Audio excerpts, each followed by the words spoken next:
Yeah. Look. Been a lot of haters calling quits. Being Latin, being with this head rapping shit. Been a lot of warnings, but I just been a lot of corners in that whip. Squirt to that trigger finger, make that 38 squirt. 51 and 50, bitch, I'm crazy like my net worth. Oh, you stupid, boy, you looking silly. Talking shit about the wolf, I knock that fruit up out your nougat. Student, make a pupil educated. Dropping LSD and make your pupils dilated. Take a breather, the best of y'all ain't fucking with me neither. Born in December, rock a hoodie, bring a heater, too cold. No silver spoon up in the soup bowl. Now the cabinet's elaborate. I don't even know how to open up the champagne bottle on the shelf. Shots of King Louis when they told me I should sip. Yup, stay slow, that's a promise. That ain't just an honor to the fallen, it's a homage, no bondage. The Chevrolet is blacker than the onyx on the pinky ring, partner. Don't tell me to be honest, cause I ain't never lied to kick it with you fucking lames. If it ain't the truth, then I don't say a fucking thing. Wood dripping like the handle on the meat cleaver, swinging like a killer to this beat. I'm a beef feeder. Pigs too, fuck you. Bacon, chicken, fish. In World War II, that pussy, but I don't eat with no pussy, bitch. Peeling out. How's it going, everybody? Welcome back to another Vet Reacts and Three Per Ravens Sabaton History Saturday. Hopefully all of y'all are doing okay. Well, this afternoon, I'm sure it's evening for some of y'all. I'm sure it's morning, good regional time, whatever we shall say to make it right for everybody. Let's see who we got out in the crowd right now, or the chat, whichever you want to consider it. I'm messing my words all up this afternoon. What's going on, Mio? What's going on, The Rage? Frickin' frackin', you got Captain Cumshot in the building. How's it going? Yeah, I did say 4 songs, didn't I? Three Per, you want to tell them about that? What me and Vet talked about, we have 3 lined up for today. We didn't talk about anything. I forgot that we did one of the 4 together already. Yeah, yeah. We did one earlier this week, so that leaves 3 for today. But we can do something else. I mean, maybe. We'll see what's gonna go on. You know, we can talk about that as the show goes on, because I gotta tell you, we still got a lot to cover as far as the let's see, we got the last battle to cover, the last stand, and I mean, you know, we gotta do the winged. I'm probably gonna jack this up again. The Hosiers. I mean, they're supposed to be a meme. I'm excited for this. They said the history episode explains it all. Y'all said it, so I'm looking forward to it. Hey, what's going on, 21 Beast? How you doing today, Raven? Huh? How you doing today? I'm doing pretty good. I've been waiting for, Saturday all week, because I know every time we do Saturday History Saturdays, it's always good. It's always fun. Learn a little bit. Today, though, I am extremely excited for the last stand. Oh yeah, did you actually watch the reactions this week? I did just watch. I watched them today.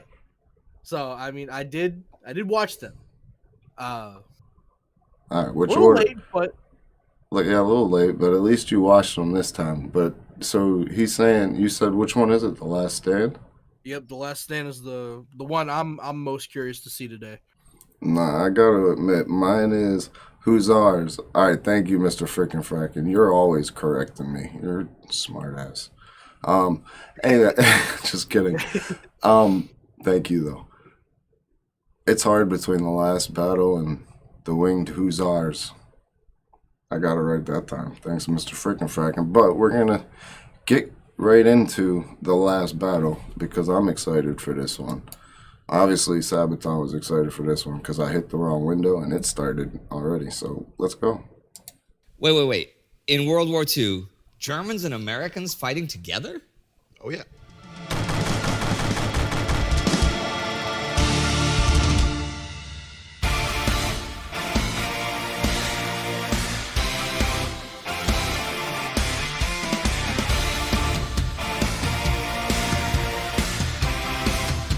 How's it going, Jessica?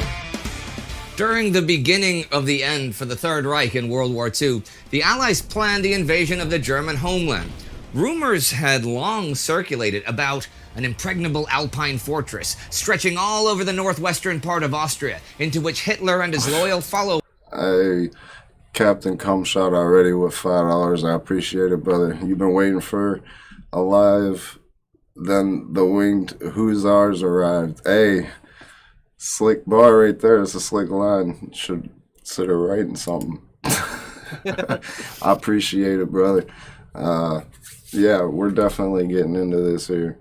This is a 18-minute video. We are attempting fate with ads. We shall see how this one goes. Let's hope. About an impregnable Alpine fortress Thank you, stretching Captain all over the Cumshot. northwestern part of Austria, into which Hitler and his loyal followers would retreat if the war ever came to the Reich itself.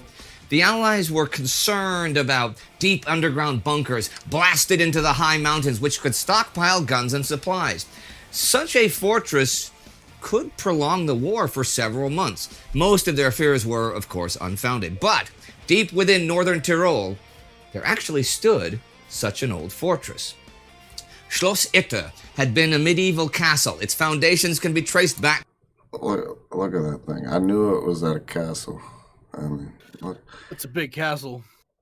To the 13th century.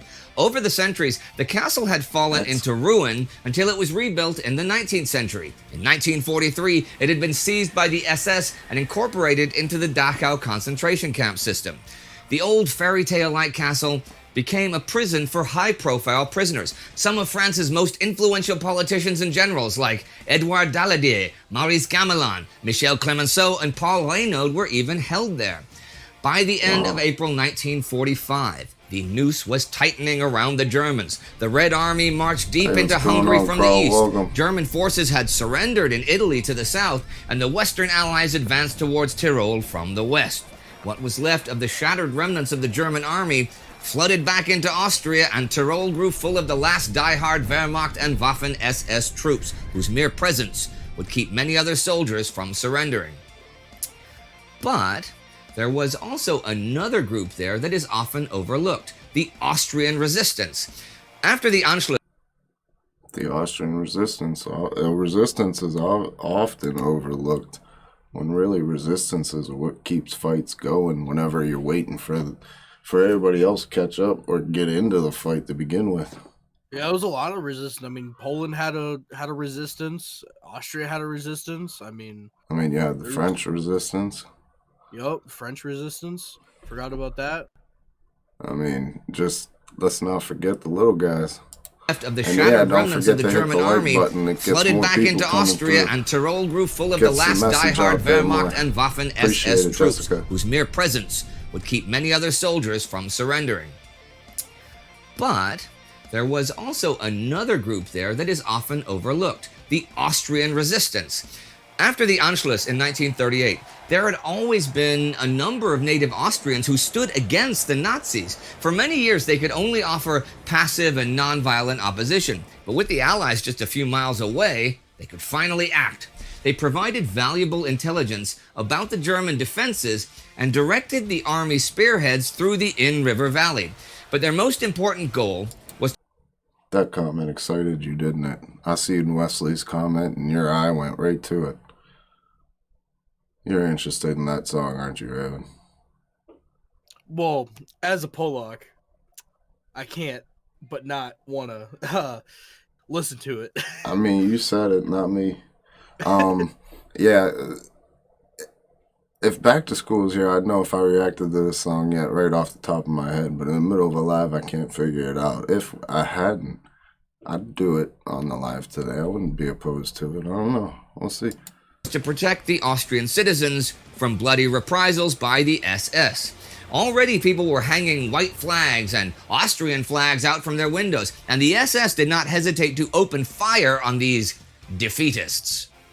The mood inside Castle Itter was dark.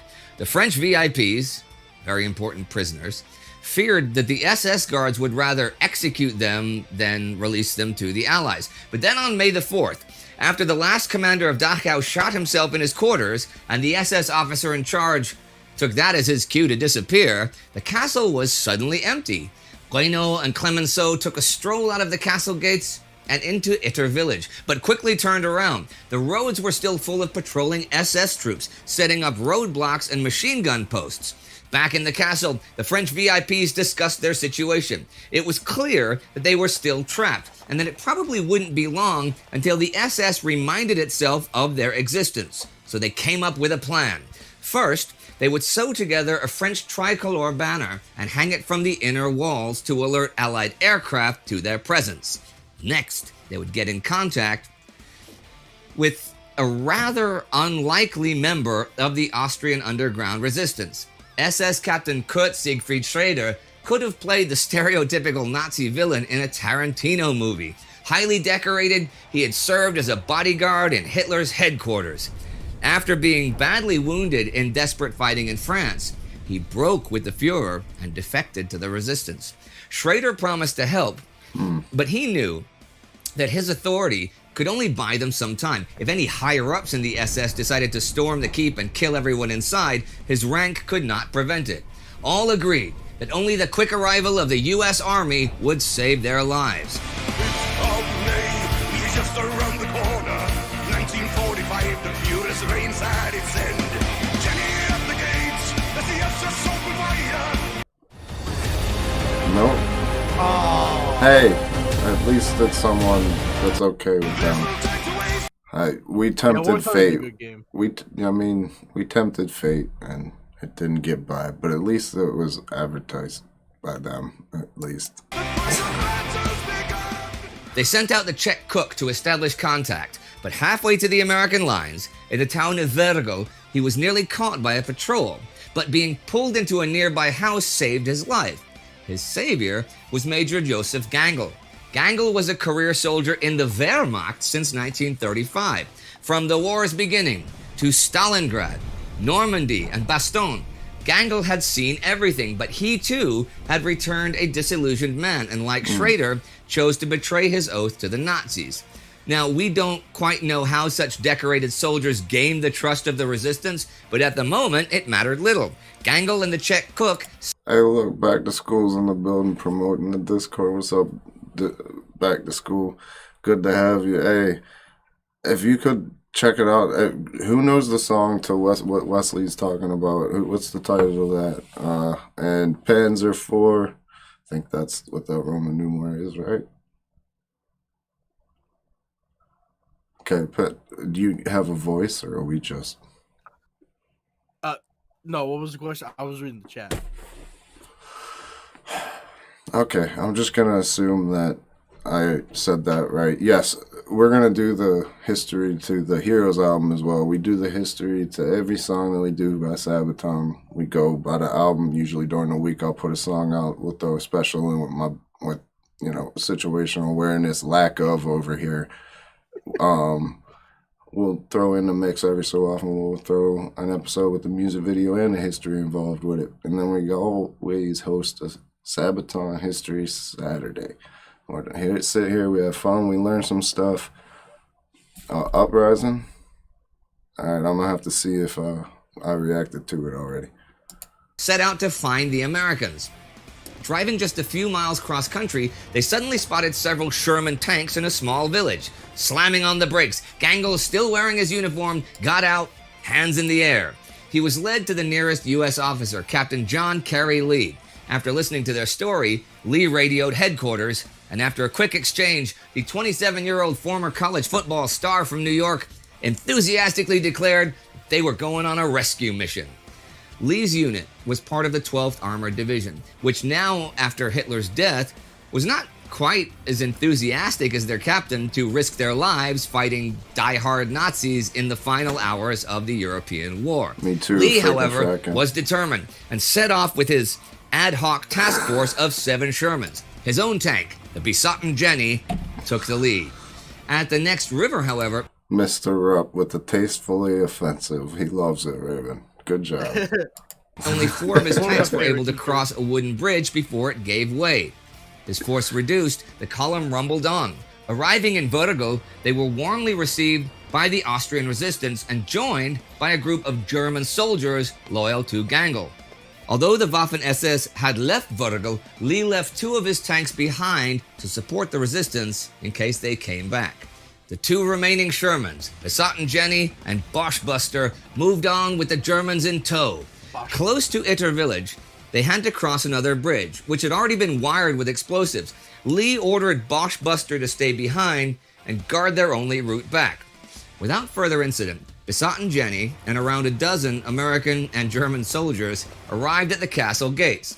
While the men went inside, Lee ordered Besotten Jenny to turn around to block the entrance.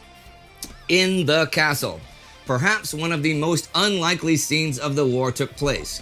An American Army captain, a Waffen-SS officer, and a German Army major made a plan to defend French hostages from loyal Nazis in a medieval Austrian castle. I know. Schrader reported seeing several Waffen-SS... Well, I mean, talk about a freaking mix-up and something huge. I mean... So, like, it was like a band of... It was a separate group of SS soldiers that banded with the Americans to defend French war prisoners. Mm-hmm. Against loyal Nazis. Man, talk about like an interesting scenario. In a medieval Austrian castle. Yeah. Yeah. Like I wonder if that castle's seen war before this. That they had mentioned that it had been destroyed and then rebuilt again, and then it was seized by the I forgot. Waffen that was SS. mentioned earlier. And to defend French hostages right? from Catholic loyal shot. Nazis in a medieval Austrian castle. I know. Schrader reported seeing several Waffen-SS trucks moving around carrying anti-tank guns. Lee, knowing that American reinforcements were on their way, ordered the French prisoners to seek shelter in the keep while the soldiers took guard at the castle walls. They were only lightly armed with rifles and submachine guns, but the firepower of Besotten Jenny would give them a chance. Lee went to bed, but it would be a short night. At 4 a.m., you're absolutely he awoke right, to the Jimmy. sound of gunfire. A German MG-42 was firing at the gatehouse, and Jenny's .50 caliber was answering. Tracer rounds were flying through the dark as the men on the western wall suddenly spotted SS men carrying grappling hooks. The SS was clearly looking for a way in, but the fire from the defenders had spoiled their plans so far. Gangle, Schrader, and their Castle Krauts kept them at bay, firing from the upper floors while the Americans defended the gatehouse. Trust between the Germans and Americans had been shaky at best, but now none of them would survive if the SS got in.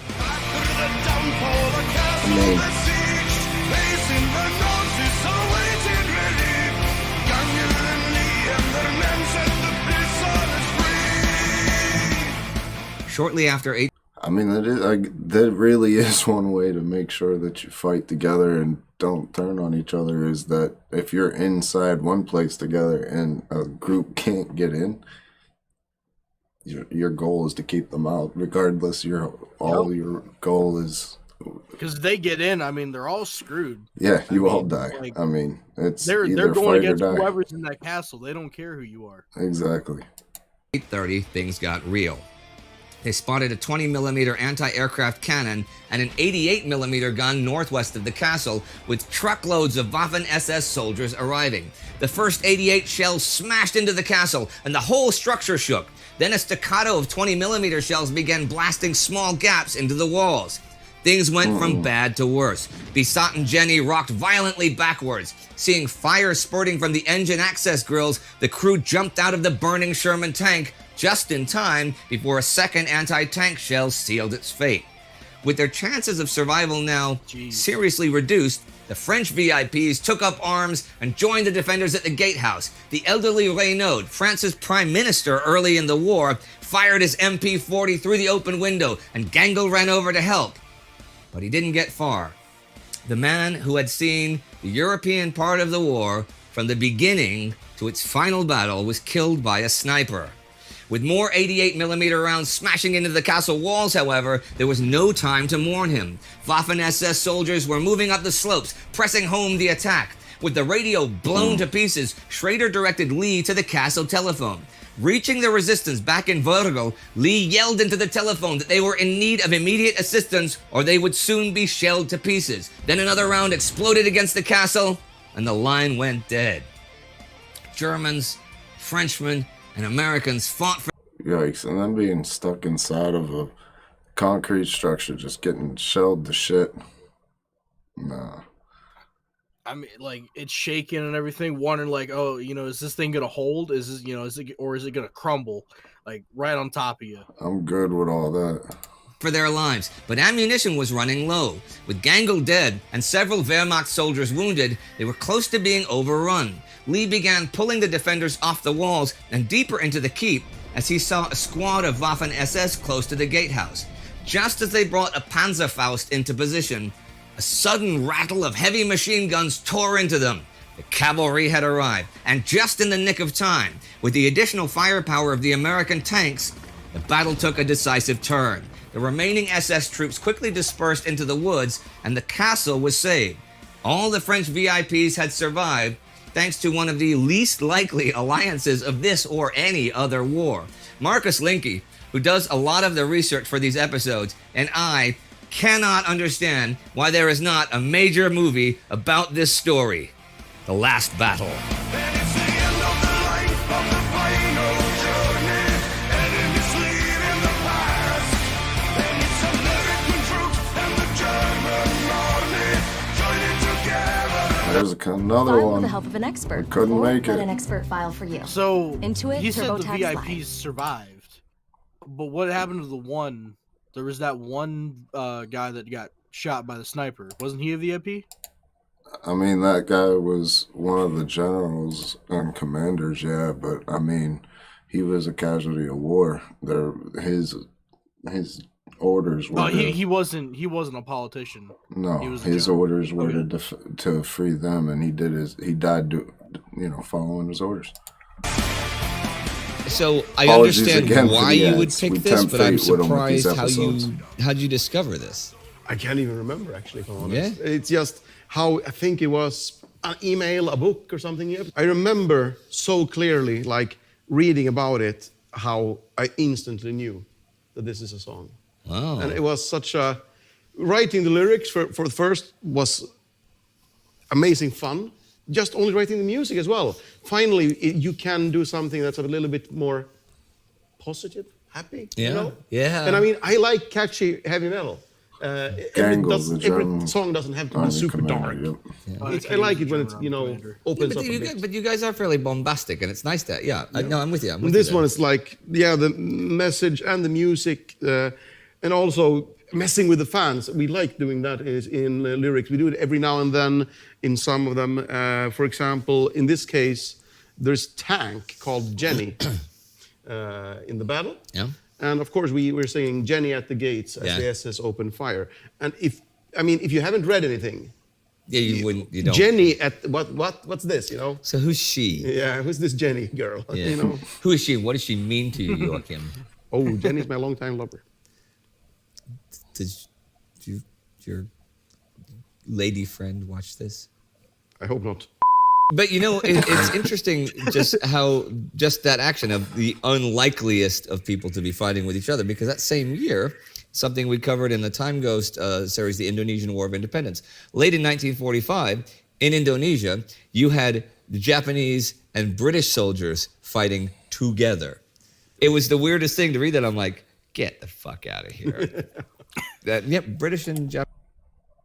That's the first time I've heard him swear. I'm not, I don't care, but wow. In I was a Indonesia, bit you shocked had by that one. Japanese and British soldiers fighting together. He's human. It was the weirdest thing to read that. I'm like, get the fuck out of here. British and Japanese fighting together. And 1945 was one crazy ass year. Yep.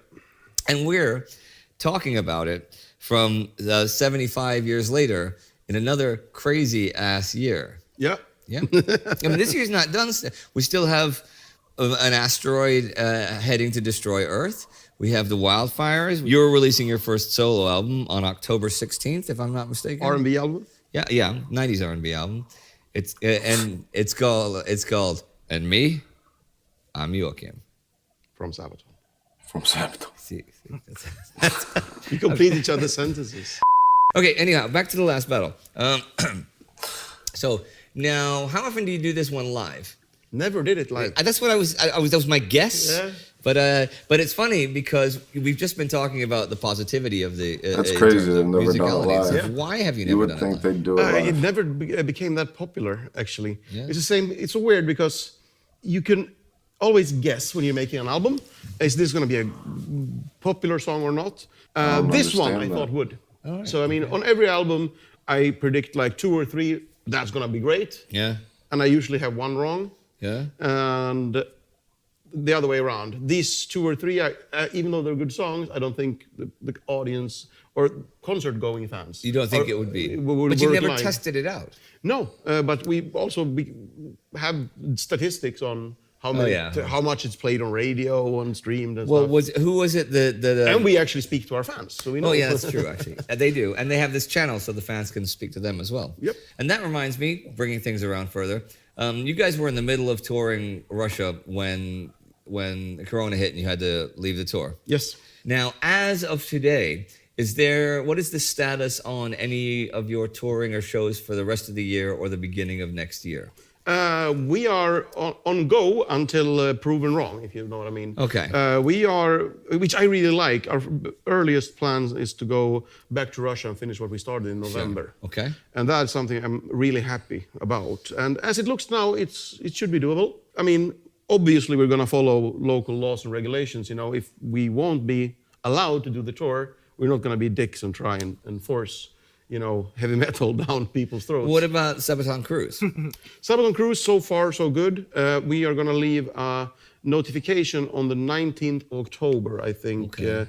We'll have the final meeting with Silja, and then we'll see. Because the thing is here, the only thing we can do is prepare to make everything ready so we can do shows. Yeah. But as you all realize here, local laws and regulations change on a daily basis. Yeah, sure. But the thing is, I don't see it as a big problem. It is a shame if we have to cancel concerts. Yeah. Oh, But hopefully it's we near are me, gonna Wesley. make sure everybody gets a refund, or we're gonna reschedule. That we the gotta concerts. go. And you know, because we've Hey, what's mentioned it going on, Sean, before, bro? and I'll say it again, that on the Sabaton Cruise, if it gets to go this year, that I will do bar piano. I will sit there and sing and play a bunch of Sabaton songs on lounge piano. I'm looking forward to that. I know it's going to be really fun. I think it's going to be great. That's yeah. We should film that actually. I don't see how we're going to avoid filming it because everybody's going to be standing there with their cameras. So- I mean properly. Are you kidding me? Do you hear that, Ricard? Wow. Maybe I won't get any more. You know, sometimes with us touring so much, Yeah. not at the moment though, but it's easy to get sort of a little bit tired DC of is it. I mean, close enough it's to not me like if that's the closest. in the middle of a tour, I want to go on they karaoke, come sing a to Sabaton DC. song. That's Right, yeah, sure. Obviously, That'd be weird. weird. Yes. Yeah. Especially in between, I like to do and see different things. And I mean, you playing Sabaton songs on a piano in a very different take. Yeah. That is something I would really love to see. And I've also, I mean, a lot of artists doing covers of us online. I really enjoy watching it. And I mean, I think it's the ultimate. What we need to remember as artists that even if it's a young person who doesn't have any experience, can barely play their instrument, it is still the sort of the ultimate form of a compliment you can give, Yeah, give a absolutely. musician. I like your I dig music that. so much. So I'm not gonna write my own. I'm gonna perform yours. And I'm instead. going to perform it in front of other people so I can go, yeah? Yeah. Yeah? So I love it actually. But I will say this. Hopefully the Sabaton Cruise will go ahead, and then I will do the piano show, and you will get to see it right here on Sabaton History. Thank you very much, guys. we will.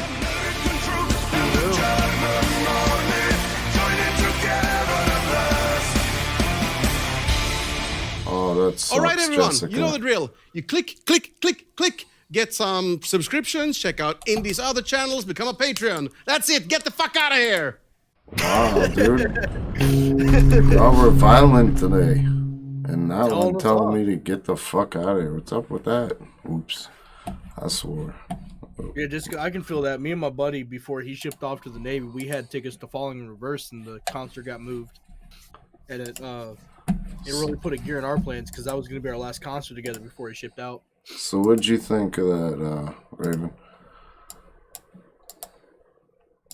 I liked it. That was that's the history that I really wanted to see, because like I didn't know the Germans and the Americans fought together in World War II for a moment in history. So it's interesting to see and interesting to learn about, because you think that as uh it's bizarre, it's taboo, like in a war scenario, that the people that you're fighting against, you're actually gonna fight with them for something. I mean, it's crazy, right? What it really comes down to in the end is that you got to fight with your enemy, even if you don't like it. You got to fight to survive. When it really comes down to survival, you'll do what you don't like sometimes. Now, we just got through the last battle. We're 30 minutes in. Like I said, we got a decent amount of time to cover here. I think we're going to do the last stand next. I think I'm going to make everybody wait for the winged hussars until last. And I think we're going to let Raven get his last stand on and get what he's been waiting for all week. And I'm telling you, if DC is as close as they'll get to New York, that's close enough to me. Let's keep going right into the last stand. I'm Indy Nidell. And I'm Per Lionheart, and I'm here to talk about the Crusades. They were so exciting times, and I can't imagine the last stand in the Crusader times. It was like so damn cool to be a Crusader at that time. Crusades, they are the most important thing in Sabaton life. Crusaders, Crusades, all of that Crusades. Hey, Captain more Cumshot, Crusades. thank you. $2, appreciate it. Hope to see Sabaton History. This one is for you. We're gonna do more Crusades. Crusades. Hey, did you know that the I think we're doing something about the Crusades. I think so too. If it wasn't obvious. Did you guys get that out there? Knights of the Templar Order might have founded Switzerland? When Pope Clement V declared in the early 1300s that all Templar knights were heretics and should be killed, many of them fled France, taking their huge treasury with them. The Templars, shrewd bankers, may have brought their treasure and their military expertise to a loose confederation of poor farmers just over the French border. Well, okay, that may actually be just a myth. But what if it was true, right? I mean, look at the Swiss flag. Quite similar to the Templars' cross if you swap the colors, right? Just saying. Anyhow, I will get back to factual history Just now. saying. Over 200 years later, too. Rome, November 1523. The whole Vatican seemed like one big building site, trying to reinvent itself with classical palaces. We just took a whole leap back there. Hold up. Yeah, we're far back. 23. The whole Vatican seemed like 1523. That's one fucking big nice. building site, trying to reinvent itself with classical palaces and basilicas. The city was quite cosmopolitan, where pilgrims and travelers mingled with people from all over Europe. But the mood just now was tense. Hushed voices spoke of the ongoing deadlock within the conclave of cardinals, trying to choose a new pope. Busy feet shuffled under the ceiling of the Sistine Chapel, where Michelangelo's new ceiling frescoes barely got any attention, so focused was everyone on the decision at hand. Several seemingly suitable cardinals were proposed, but none could win, and it looked like it would all come down to the two candidates supported by the two great powers in the European world. Okay, for centuries, Italy and the Vatican had been the real-life chessboard for the ambitions of kings. By now, a new crisis was developing between Francis I of France and Holy Roman Emperor Charles V. Charles was pretty much the most powerful ruler. I'm just gonna say it. I say it anytime I hear something about medieval times. They were brutal. They were. I mean, to stab somebody with a freaking sword and a spear and like For when it the comes down to ambitions- history, it's one of my favorite time periods. I love the time period, but we were as a human race just Brutal. brutal and evil Unforgiving. at some points. Yeah, very much so. of kings. By now, a new crisis was Like, I developing learned a whole between new Francis thing I about of spears. France and Holy Roman Emperor Charles V. Charles was pretty much the most powerful ruler in Europe since the days of Charlemagne 700 years earlier, and that certainly went to his head. He saw himself not only as divinely appointed ruler, but as the one and only Christian ruler of Europe, whose duty it was to dominate France and then unite Christendom under his banner. Giulio de' Medici was the papal candidate Charles supported, and on November 16th, he was elected and became Pope Clement VII. Everything seemed perfect, but as it... You remember it back? Wait, hold on. What do you were back? You were alive back then, back to school? Is that what you're He's probably saying? old enough. became Pope Jeez, Clement VII. I knew he was old back Everything to school, seemed but I didn't know perfect, you were that old. but as it would soon turn out, Clement VII's papacy would actually be one of the worst in history, and this is really saying something, but it began by Clement trying to be a good pope. Pope Leo X, Clement's predecessor, had been very popular in the Italian peninsula, and for a simple reason. He behaved less like a pope and more like an old Roman emperor. He was a lavish spender and a playboy who threw wild parties and extravagant banquets. Unlike Leo, Clement wanted to reign with scholars and clerics, with fasts and actual religious obligations. Surprisingly, this made him deeply unpopular with the clergy in Rome. Now, this was a problem, but he still had the emperor on his side, right? I mean, all he had to do was not agitate his royal benefactor, which he promptly did. Charles was fighting... I mean, why not? I mean, you only had one thing not to do. It's like, don't press the button. It's impressive. Don't press it. I want to say Deus Volt because Captain Cum Shop has said it twice in chat so far, so Deus Volt. We in the Crusades. Fighting a war against France in northern Italy. I didn't and know how to rumors pronounce reached it, his so I ears was just gonna... that Clement had been secretly in contact with the I cities just of thought it Venice was a and chant. Milan to form a defensive pact with Rome in case things went bad for the Holy Roman Empire. Charles was a bit irritated by that backdoor dealing, but okay, fair enough, plans for the future, right? Okay, he understood. But when secret peace negotiations between Clement and France were suddenly not so secret anymore, Charles was furious. This was outright treason. Fuming with anger, he even proclaimed that this Martin Luther guy in all the news actually might have had a point with his hatred for the papacy. Remember, we are right at the beginning of the Reformation, and Luther had only been condemned as an outlaw by Charles 2 years ago. Okay, after the... Captain Cum Shot. There you go, Raven. Deus Volt. There you go. Deus Volt. There you go. I appreciate it, brother. Thank you. As always, thank you for being here. Appreciate everybody that's been out here so far. Let's hit the like and let's hit the share button. Let's get as many Sabaton fans as we can going in there. Back to school. Both ways, one shoe. I knew that was you. Decisive Battle of Pavia in 1525, where the French received a complete mauling by the imperial forces. With Francis even being captured, Charles gave his commander in Italy, Constable Bourbon, another task. With 5,000 Spanish troops, he should go south and have a little chat with the Pope. But Georg von Frundsberg, the famous German military commander, would rather see Clement hanged for his treachery, and he himself raised over 10,000 German Landsknechte out of his own pocket. And while the Spaniards were relatively disciplined, the Landsknechte were emphatically not.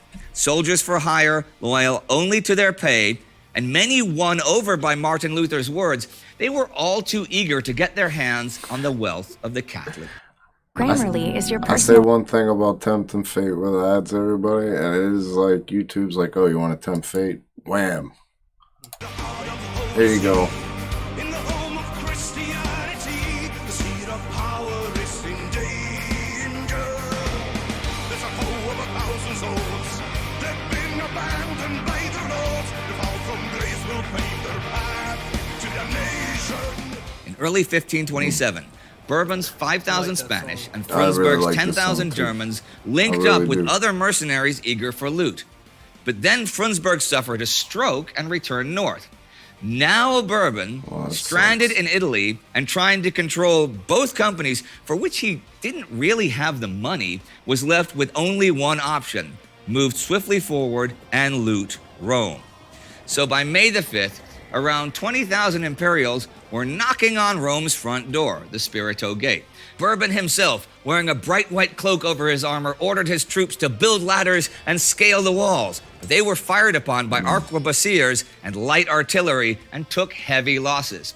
See, fortified cities could not be easily stormed at the time, not without no, heavy man. artillery, and Bourbon's army had none. Don't forget And everybody while the smash that garrison like of button. Rome defended its walls, Pope Clement could still rely on the elite soldiers of the Italian Black Bands and his personal protectors, the 189-man-strong Swiss Guard.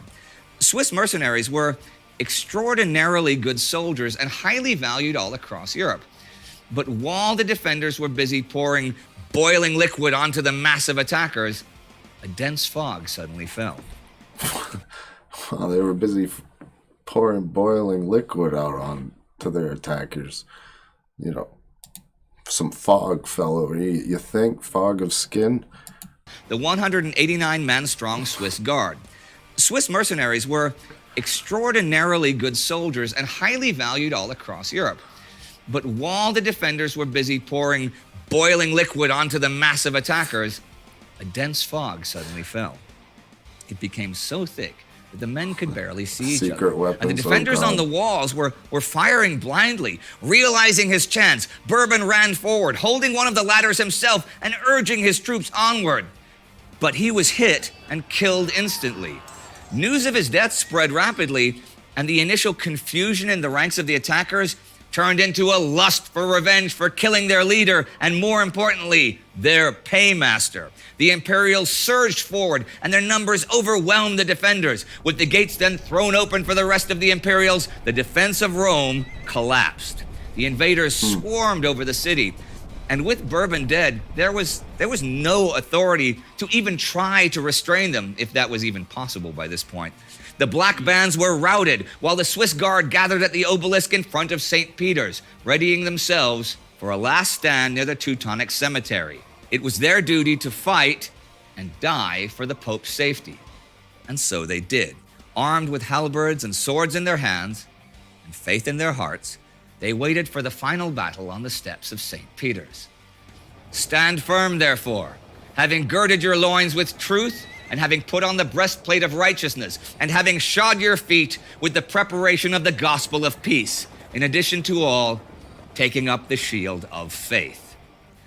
Not that much is known about the actual fighting. Heavily outnumbered, they stood true to their vows and formed a defensive wall of halberds in front of St. Peter's. In a fight they could not hope to win. The men of the Swiss Guard were gradually overwhelmed and slaughtered.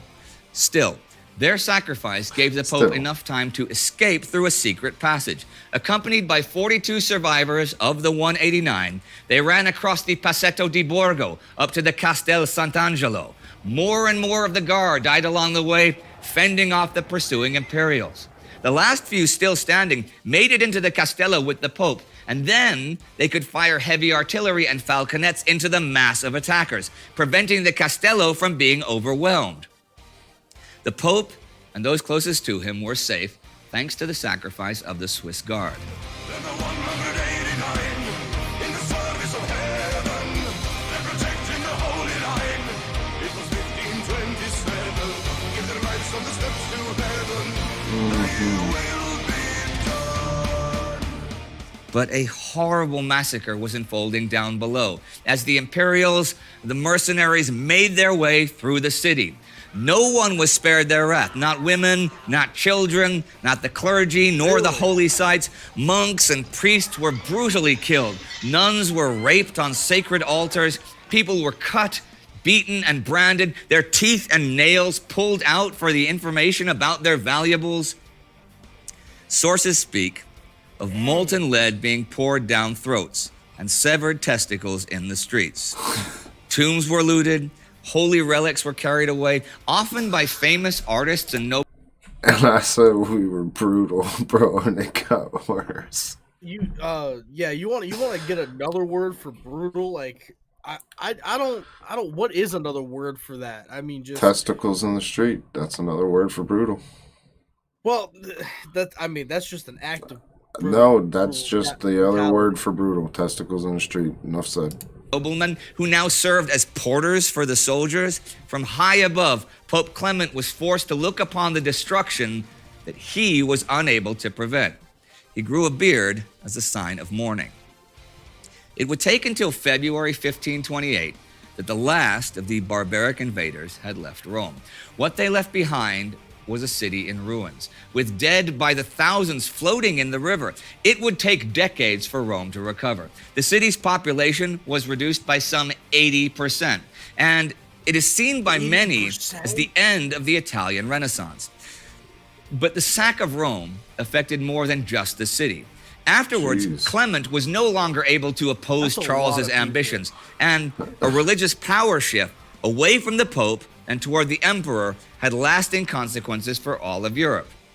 For example, the Pope, at Charles' direction, refused to annul the marriage of Charles' aunt, Catherine of Aragon, to England's Henry VIII, which kicked off the English Reformation. The split in continental Europe between Protestant and Catholic was made permanent by the sack, and Martin Luther even Europeans. pointed out, Christ reigns in such a way that the emperor who persecutes Luther for the Pope is forced to destroy the Pope for Luther.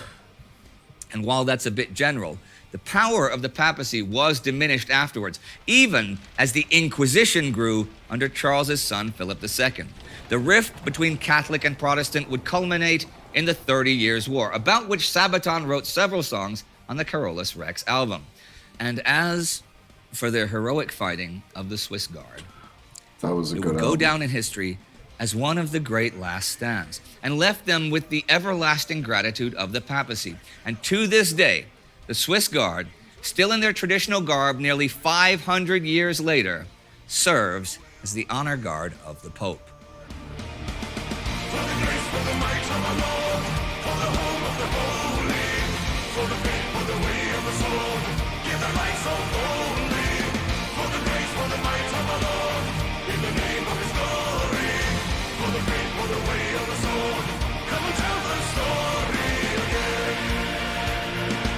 So I know a bunch of people are going to be wondering why we started this episode with Crusades. Yeah, you would have Googled that back to school. I just read that too. And it's just like, The problem is out there, you guys, is he would. He'd be he would. He will. He hasn't done it. he'd be like, guys, and he'd send us something on our Discord server that he keeps promoting on the inbox, or in the adult chat in there. He'd be like, hey guys, look what we've seen, and it'd be testicles in the street.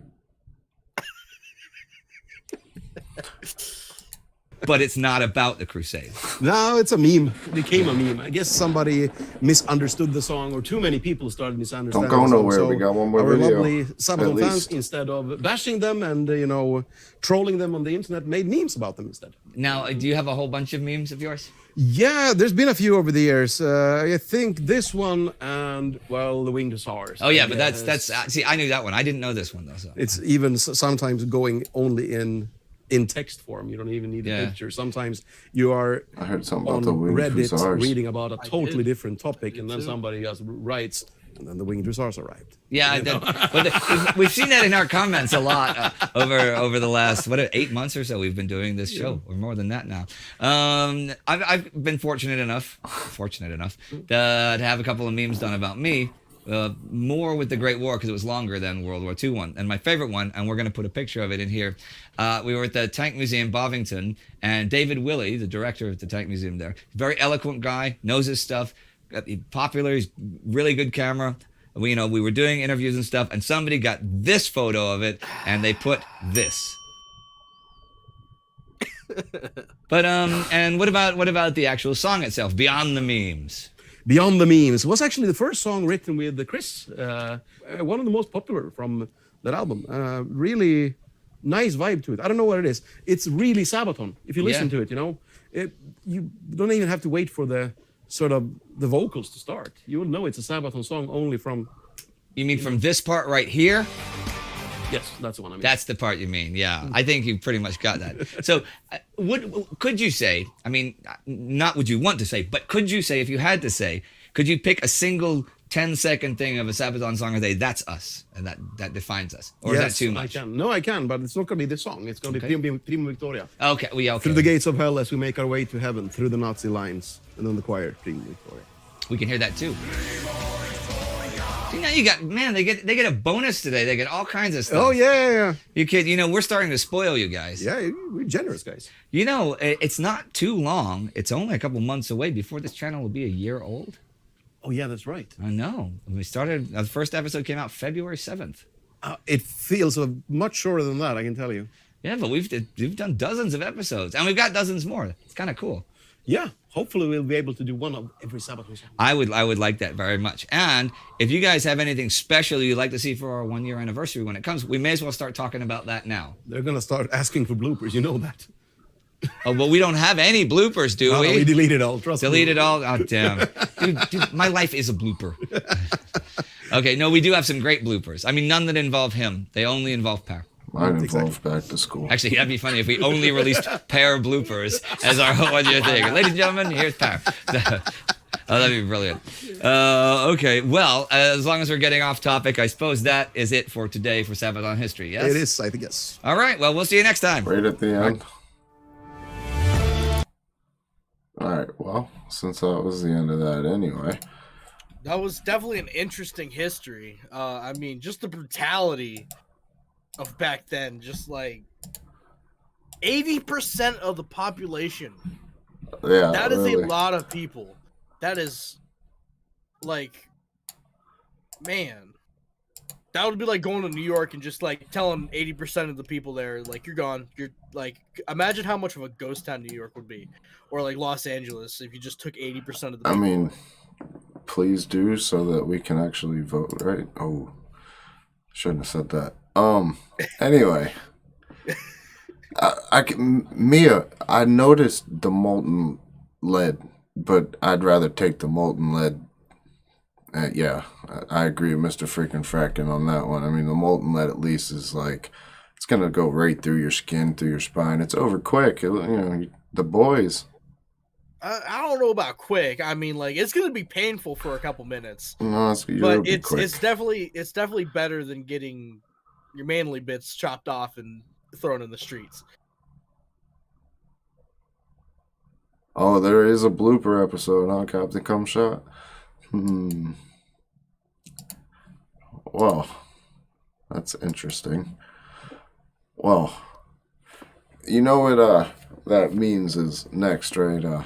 The winged hussars, I guess, have arrived, and it is time for that to come on this part of the show. Now, I had no idea what this class was, and yeah, I was very interested. So let's just get it started. It was the most desperate hour for Sabaton history. And then, the winged hussars arrive!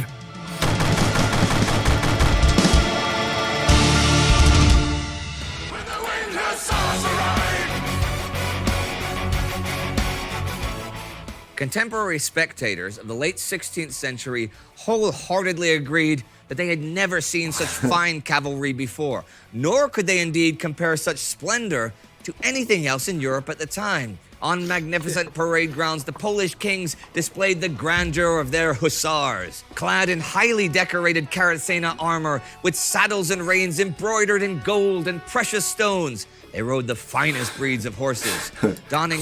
Johan said the testes are not the beach. If I take the lead too. See, all the men in the room are taking the lead. Oh, man. costumes made of the skins of tigers, leopards, and wolves. They held long lances with large, colorful pennants at the tips, and to top it all off, an awe-inspiring pair of wings that arched from the end of their saddles over their heads, fluttered proudly in the wind. It is no wonder that so many romantic tales and a wide array of both true and fictitious legends had been spread around the courts of Europe I shall of swallow these my men. lead medicine. Character, of the What Polish Max was winged a little- hussars was in fact a complex hybrid of Western and Eastern culture, coming from the Polish-Lithuanian Commonwealth, geographically the largest country in Europe at the time. Originating in the heavily armored knights of the region in medieval times, they incorporated influences from Russia, the Byzantine Empire, and Mongol cavalry initially, and later from the Balkans and the Ottoman Empire.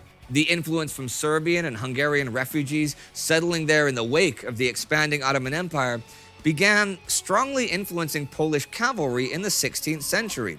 Polish noblemen began creating the new heavy hussar, who was equipped with mail shirts, large helmets, the typical Balkan shields, and Back to school. Why did you DM me those? Don't worry, he DM'd me them too. My eyes are burning. Alright, we're just gonna listen here. and long lances. We're not gonna The even tell anybody. Transylvanian Nobody king needs to Stefan know. Batory further standardized the hussars, ordering them to drop the shield in favor of a thick breastplate. The new heavy hussars indeed became units with which to be reckoned. On the battlefield against the Habsburgs, Moldovans, Muscovites, and Swedes, Polish hussars You achieved didn't great have to show triumphs me. over their I enemies. believed you, bro. However, by the 17th Yeah. century, the winged hussars seemed to be more a product of a bygone age. Most European nations began abandoning the heavy lancers in favor of pike and firearm formations and a mix of various cavalry units. The experience of the 30 Years' War showed that a new era of massed firepower, like the Swedish brigades of Gustav Adolf, easily countered the direct charge of the lancers. Was this the end of the Polish winged hussars? The Polish-Lithuanian Commonwealth faced crisis after crisis, fighting invasions from the east, from Tartars and Ukrainian Cossacks, who destroyed many Polish regiments. It seemed like the winged hussars were doomed to the dustbin of history. Crown Hetman and later King Jan III Sobieski, however, thought differently. Cannonballs are coming down from the sky. Janissaries, are you ready to die? We will see the vengeance cycle. Hey, Captain Cumshot, appreciate it. That's a $10. That's 10 cheers for the Hussars. I'll say it. I've been wanting to say it the whole time. In the face, What? They had wings? I'm about to get up and leave. Were you not paying attention? They're called the Winged Hussars. But okay, never mind, just continue. What's the song title?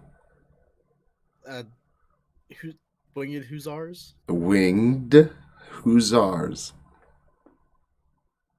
But what were their wings made out of? of the re-emerging threat of the Ottoman Empire's expansion from the Balkans into the heart of Europe, new hussar regiments were to be raised, reviving the spirit of the winged hussars once more. Sobieski called upon all worthy sons of Poland, urging patriotic nobles to voluntarily fight against the Ottoman menace and raise their own troop. The state, in fact, contributed very little in reality, and the noblemen and local leaders had to cover most of the expenses themselves. It was advertised as a career investment, though. Are there wings there, Raven? Are there Yes, I see that. I see that. I see that. I can visually see that, but that is a drawing. There's been so many pictures of them on the screen, bro. You don't even have to listen. You can look at the pictures. I am. Like, I'm not blind. Oh, I See, can see that. They provided horses, see, armor, everybody and out weapons, there's- and they would serve the king in campaign, and in turn were supposed to recover their investment with war booty and lucrative state offices granted by the monarchy. The men The testicles had wings and flew away after they fell on the street. as a career investment, though. See, they provided horses, armor, and weapons, and they would serve the king in campaign, and in turn were supposed to recover their investment with war booty and lucrative state offices granted by the monarchy. The men accepted into hussars would make a contract where it would take them up to 2.5 years to pay off their arms and weapons, and if they survived that long, they would earn themselves money and prestige. It was a complex, flawed system. Mr. Frickin' Frackin's me and on the same The page. typical Let's hussars go. were large protective Wings. helmets, often embellished with ostrich feathers. They were equipped with Hungarian-style sabers or Polish straight swords and protected by a lobster-style breastplate engraved with religious imagery. Now, everyone is of course more interested in the history of the wings. Historians still argue, though, about the exact use of the wings. By the 17th century, they were usually mounted on the back of the saddle, but the argument is whether they were actually worn in battle or were just for show, like the embroidered saddles and decorated swords, or the expensive bows, which were in turn exchanged for wheel-lock pistols when on campaign. Sadly, we are missing contemporary battle accounts in that regard. But historians in favor of the battlefield theory emphasize that the wings were carried like the leopard skins into battle to frighten not just the enemy, but also their horses, easily affected by unusual sights. They would come down on their enemies like predatory pegasi. Humor me, okay? Predatory pegasi. That's what they did. The actual important symbol of the Polish hussar. The testicle jokes are making it hard to concentrate. I'm just gonna say. Don't focus on. I have to focus on chat, and all I can see in chat is flying testicles everywhere in the streets. And don't try and speak. Oh God, here we go again. Actually, is that the Oh God, calm yourself down, dude. You're trying to talk way too fast. Your internet can't handle it. Calm down. Am I back? You're good. Slow down. Okay. The Pegasi.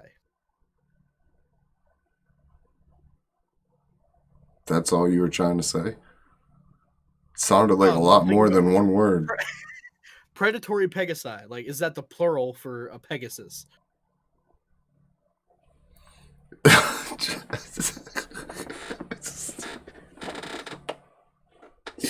Jessica said this is nuts. For me, okay? Predatory pegasi. That's what they did. The actual important symbol of the Polish hussar in the field, however, was his lance.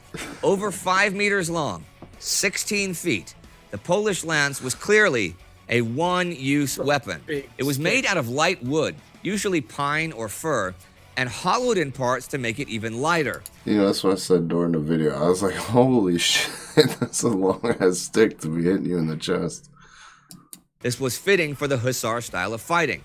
It was often said that the hussars were only good for one day of fighting. But that one day, he's would be gonna. the decisive Jessica, one. don't feed into it. And No. such a day came in the year 1683. In July, the Ottoman army had once again marched northwards, threatening the Habsburg realms and the city of gonna Vienna. do it. An estimated 170,000 Raven. Ottoman troops lay siege to Vienna, easily outnumbering the mere 16,000 regular defenders. But despite the clear disparity of forces, the Viennese defenders held out, defying the Ottoman guns for weeks. That heroic last stand, however, could not last forever, as food supplies and the strength of the defending soldiers and citizens began to run out. On the 6th of September, Sobieski crossed the Danube north of Vienna with a force 20,000 strong. He would honor his promise to the Holy League to fight the Ottoman menace once more. At the same time, a large Holy Roman Imperial force under Charles of Lorraine was marching south as Now I well. can't watch Harry They Potter. would unite their forces under the command of the Polish king. Among his men marched Polish winged hussars. By this time, Ottoman sappers had come Thanks, Mia. dangerously close Ruined my to opening up a breach for the Ottoman troops to take the city by storm. Digging tunnels beneath the walls and filling them with explosives was quite literally a burning fuse under the city. The Ottomans would eventually be successful, despite the valiant resistance of Vienna's inhabitants, and it seemed their fate was already decided. But then, one day, on the far-off horizon, the winged hussars arrived.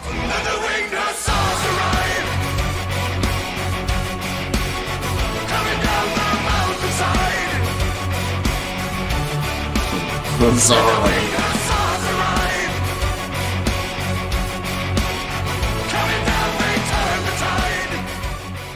On September 12th, Yeah, that King is Jan very much Sobieski and his winged hussars came to the relief of the besieged city. The battle had begun the day before, and the troops of Charles of Lorraine were already punching hard into the Ottoman lines. The Ottomans launched several counterattacks, though, preventing the Imperials from breaking through.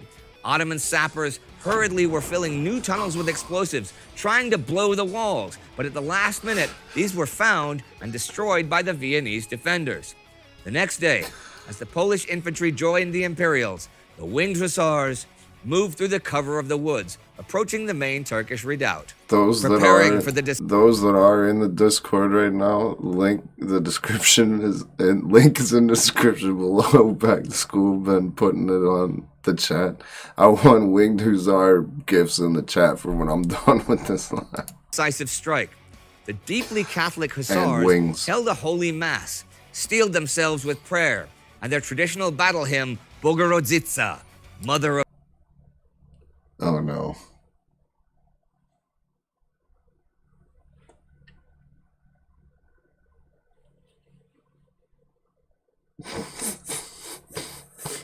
This internet can't make it more than an hour. Look at that freeze, ladies and gentlemen. He must have, his nuts may have just flown off into the street with his internet. I don't know what's going on. We're just gonna keep going. God. By 4 We'll in the leave him afternoon, there like he's concentrating. together with a group of Imperial horsemen, the Polish cavalry stormed down the hill. In all, they were 18,000 strong, probably the largest cavalry charge in European history.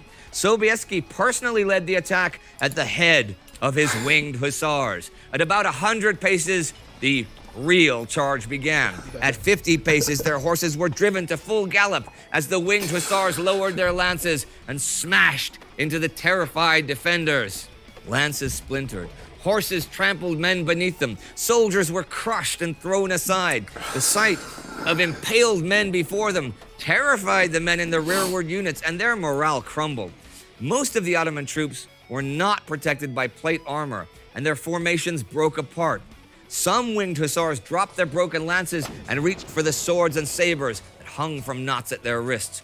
Others took up war hammers or pistols as they drove through the disordered enemy to safety.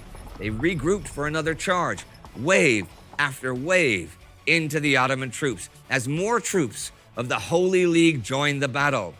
Vespasian Koszowski, in his Song of Vienna Liberated, describes it so: "No sooner does a hussar lower his lance than a Turk is impaled on its spike, which not only disorders, but terrifies the foe.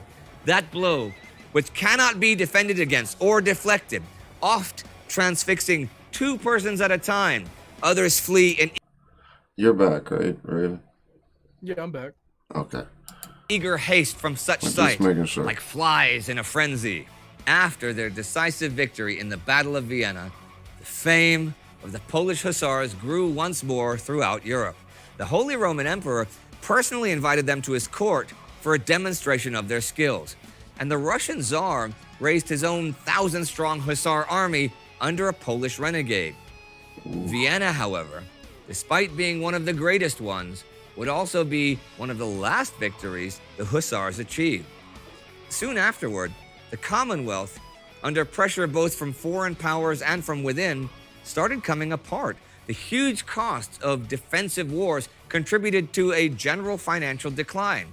There were rebellions, and it was hard to really afford the expensive hussars anymore. Nonetheless, the winged hussars managed to survive well into the 18th century and would be deployed in the Great Northern War. But their decisive role on the battlefield lay behind them. Their imagery, however, survived, and especially in the 19th century, began to re-emerge as a symbol of Polish pride and identity, remembering them from a time when indeed no finer cavalry than the Polish winged hussars roamed the battlefields of Europe.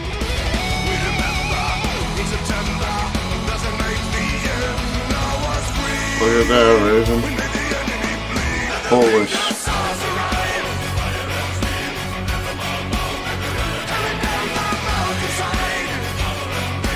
Whether or not the winged hussars arrived, this is the most requested song of all. so far. So for far this. for the Sabaton history since we started it. Yep. Yeah. And this week actually, it's not this today, but this week actually is 1 year since the channel premiered last February 7th. What you wanted the most, we saved for the 1 year anniversary. How many Winged Hussar memes do you think that guess how many Sabaton Winged Hussars memes there've been over the ages? Ages. There's a lot of Sabaton memes about this because it's so easy. Like you can do whatever. Like you say, I was just out walking my dog. And then the Winged Hussars arrive! So there's always opportunity for the Winged Hussars to arrive in your life. Do you know how the meme started or how? I think it's just because of the song. Yeah. I mean, we were like, when we were working on writing the song and the lyrics, we had this, da da da da da da da. You know, it's like, that is so clear for it. Then the Winged Hussars arrived. Yeah. And it was just when we wrote it, it was like, damn, this is so perfect. This is the catchiest moment of the album. You know, it's interesting because we're filming this just after the Sabaton cruise, so this is still 2019 when we're filming this, and you're seeing this in the future. I like that you did two completely different sets. That was really cool. That's really something for the fans. I mean, on the Sabaton cruise, we always try to do something special because we don't have any big stages there. Yeah. We can't use any pyrotechnical effects or anything because it's a ship.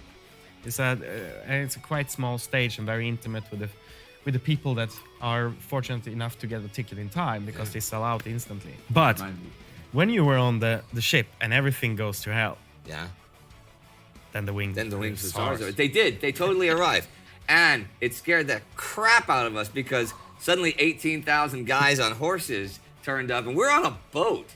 So whoa, boy. They be everywhere. Yeah. And that's gonna be a new meme when the 18,000 Winged Hussars arrive and we're on a boat. The Sabaton cruise. I took the Sabaton cruise. Like, Hussars, party of 18,000, your table's ready.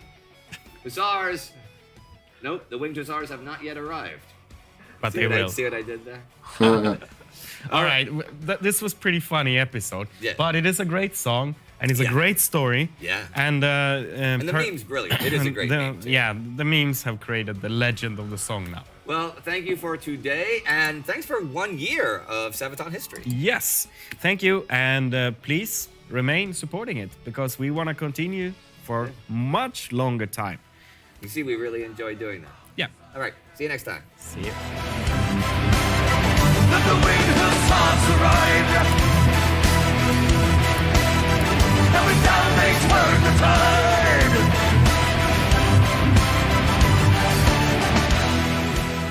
All right, everybody. Thank you for watching this week's episode. And don't forget to subscribe, become Patreon, and click the little bells and everything else that you need to do to become a fully supporter of this channel. Thank you for your support. Yes, we're always gonna this dude. Hey,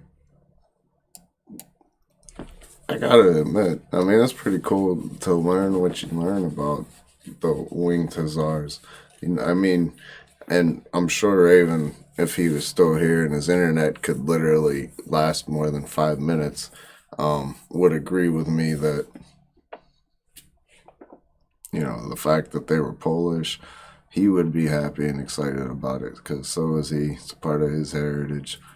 Like we mentioned at the beginning, we only had 3 scheduled. We thought we had 4. We had did the one in the middle of the week as well with the 2 of us. If you want to go back and look at it, if you didn't catch it, that's out of the normal for us. I apologize for that. But on next album, I can at least let you know that now, is Heroes if it wasn't, I mean, obvious. I mean, Mia put out Heroes and has like 50 some likes on it, and then other people putting out Heroes. That's what the next album's gonna be. And hopefully y'all had a good time learning some stuff with me and Threeper Raven here until the end, until he had to, I guess, bounce out and reset his internet. But as always, I hope y'all have